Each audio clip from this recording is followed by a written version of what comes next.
Pokefest is right around the corner, and I have a lot of stuff to do.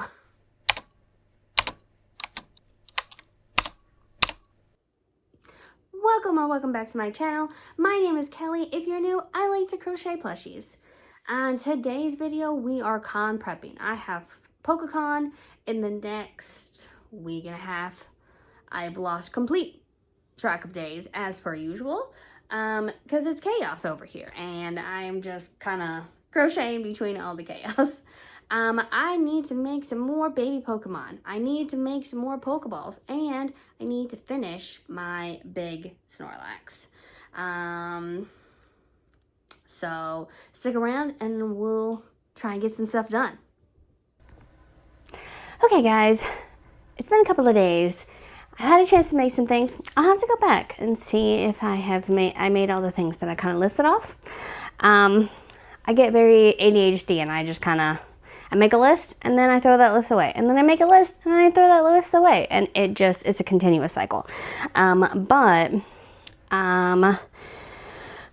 been working on the little baby monsters, the Pokemon.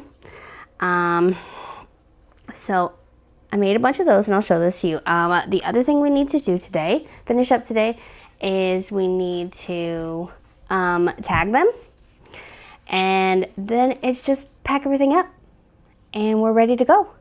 I still have about a week, so I might get some of this done, but usually the week before is tagging and packing and getting everything kind of ready to go. I have learned in these type of cons that, so I'm gonna have to park in a parking garage. So I put my stuff in my little SUV. It's like it's not quite, I don't know, it's like a mid SUV. And then we put a thing on the hitch that holds like luggage and stuff like that. And that's where my Milwaukee box goes. That's where my supply bucket goes. And then all my pink, sorry, my brain stopped working. My pink IKEA looking bags can go in the back with the shelves and stuff like that. All that fits in there with sometimes children, which is awesome. So we redesigned it and redesigned it. Nope, that's not gonna work. Nope, that's not gonna work. Nope, that's not gonna work. And because we are fans of Comicon, my kids are fans of Comicon, so they always want to go and help out on one of the days. And this is only one day, so they're gonna come and they're gonna help and walk around for a little bit, and then my husband will probably take them home, or my oldest is almost 18, so she might follow us and then drive home, but I don't know how that's gonna go. Those are last minute decisions. Let's get back on task here. I made a baby Bulbasaur, and now I did get, these are duplicates, so now I have 2 baby Bulbasaurs. And oh my gosh, 2 Charmanders and 2 baby Pikachus. Look at his tail. Yay! I did the pattern for his tail didn't come out very well in this, so I did it in the regular yarn and I think it looks better. Baby Squirtle and another baby Ditto and another baby Mew. So I have a bunch of them. Like I said, I still have a couple of days to fiddle around, and it's a good time to make some quick things. These only take about an hour, depending on the complexity of the pieces. I made one of the evolutions, and there were a lot of things to still sew onto a low sew thing, and I was almost like, this is ridiculous. So I've made all of those, and then of course, because it's Pokefest, I had to go back to my Pokeballs. So I actually have 2 of these, and I'd like to get one more of these done, but I have at least one of each type of Pokeball. So I got a regular one, a Premier Ball, a Master Ball, an Ultra Ball. Nope, the Master Ball. This is not, I've mislabeled them. The Master Ball is purple.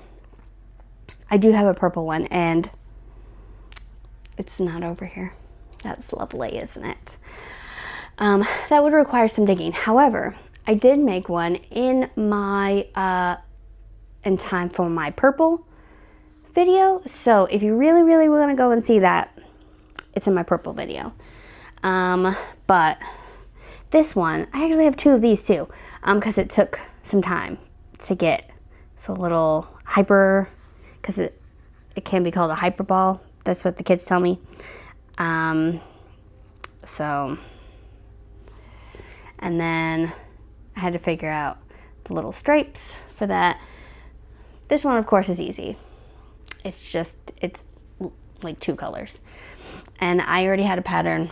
I've had a pattern for this for a really long time because I've been making Pokemon monsters since I kind of started selling them, to be honest.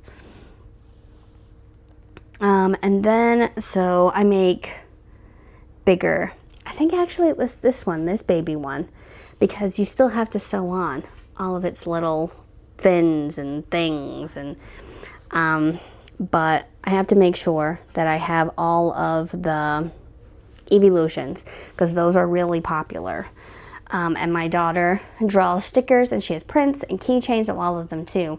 And so what kind of gave me the idea for these ones is there were a few people, they wanted to buy like all the things of their favorite evolution or Pokemon. But I mean, I charge $40 for this. That's not when you're buying all the things. This isn't, and her stuff, they're buying a $2 sticker, an $8 keychain, and a $10 print. That's doable. And then I was gonna do $20 for these. Because this is the same body that I do like my little Ninja Turtles too, and those sell really well. So I've actually modified, where is it? Squirtle's pattern to be a Ninja Turtle. So that's super fun. And the designer for all of these is in the description. And last but not least that I've made is my Snorlax. I almost always sell Snorlax. I am working on a Mosslax as well. And it's just a modification of this. I just make it in green and then don't make the arms and stuff like that. So, but I can't remember what the designer's name is right off the top of my head. I'm really bad at remembering names. But of course, it's in the description. But I used to make it, so I have a book of Pokemon, and he used to be really long. And then I found this one, and he's like round. He's more round, and I like this one better. And he sits by himself up on the top shelf. So, and now we need to tag them. So I brought my little bucket of tags, and that's what I'll do for the next week. Is as I make it, I'll tag it, and pack it. So I just use little craft cards, and I use my little Fimo thing I got from Amazon, thermal printer, and it makes the little squares. And let me show you, wait. There you can see the blue is the square. And I stick it on there, and then I just put it on there with safety pins. I feel like that's easier to get on and off of the plushies. And then I have more excuses, more reasons to, oh, let me take that tag from you. I tell the people I reuse them, and they're like, oh, that's a really good idea. That's nice. And or if a kid has it or something like that, let me take that, so they don't. Usually people are pretty understanding. I do have an occasion where people are so excited to have the plushie that they just walk away and I didn't get my tag, and that's okay. But this is what it looks like. So I charge $80 for him, and that feels really like that feels like a really high price for a plushie, but he takes up a lot of yarn and a lot of stuffing. And I mean, I don't have anybody, like, I sell him almost every time. Him or Charmander or Charizard, sometimes both. So, we're gonna sit him right there. I don't even know, you can see his little boop. Okay. So then we're just gonna sit and tag these real quick. And like I said, the last couple of days is usually packing everything up, making sure everything is organized and kind of at the back door ready to be. At this moment, I'm about a week and a half out, and I don't have load-in times for my event, and that's okay. It is, let me see, it is the 15th. I guess that makes it 10 days. Yeah, 10 days. Because there is a weekend where I'll have stuff done. But everything out there, I'm pretty sure, is still tagged and ready to go. This is just stuff I've been working on over the last couple of weeks in between after GalaxyCon. So I didn't want to show everything that I've made because I am still working on the second part of my 100 plushie challenge. And I didn't want you guys to have to watch all that stuff twice. So, well, nope, it needs this. And then we just tag all the things. This is a one-day event. I've probably talked about it before. But it used to be in this really rinky-dink hotel off the interstate, and it was like, come on, you guys can't find a better hotel? Like, it's not even big enough to host this thing. Like, what are we doing? And so I haven't done it. And then they built a new, nicer hotel downtown. And when the applications, the information for it came out, and they said they were moving to the brand new hotel downtown, I was like, definitely, I'm doing it this time.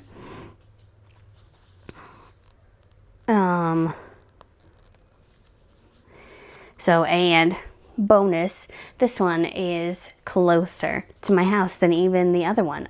So GalaxyCon is in Nashville. That's about an hour, which isn't too bad. You could probably get there 45 minutes at 6 o'clock in the morning when you have to go down there and start prepping. But this one is like 30. I do live out in the woods, so it takes at least 20 minutes to get back out to civilization. So when I say 30, 20 minutes of that is getting back out to civilization. Don't get me wrong, we chose to live out this far. I love it. I love it out here. I have chickens and things, and I love it out here. Okay. And so now I have all my little baby ones. And yep, I did that one too. And now the decision has to come. Do I do all the Pokeballs? Or do I put them in a bucket with a label?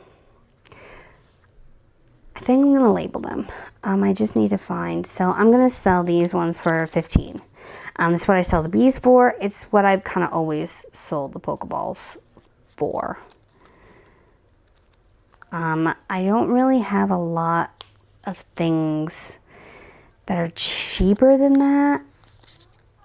just because, I mean, I see some people that I charge I charge more for things than other people, and there are some, I see some people and they charge like $8 for things like this, and I'm like, everybody prices their things differently. So I'm curious if you sell things like this or small little items. How much do you charge for them? I always worry secretly that I am overcharging, but I spent the last couple of years, like, I started off real low and then I kind of got higher and higher and higher and higher as I do bigger events. So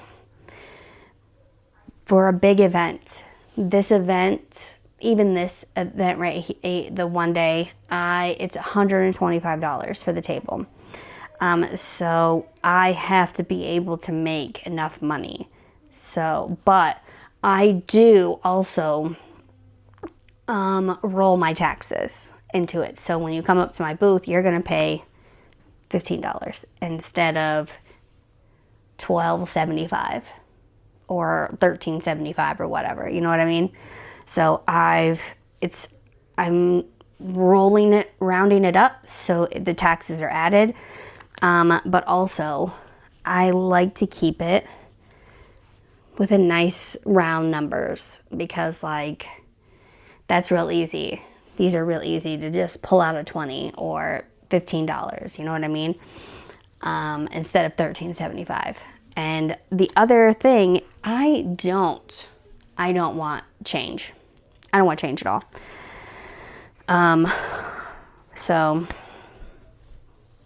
that, I'm gonna continue to do this for the next couple of days, pack everything up, and then it'll be time for our market, or con. It's a con, it's not a market. And I'm trying to get into showing you more and more of my process and how things like that roll. So hopefully I'll remember to set up my camera this time so you can see behind the scenes and see how things roll and go. And I'll show you setup and all those things like that. And we'll see you then. Bye.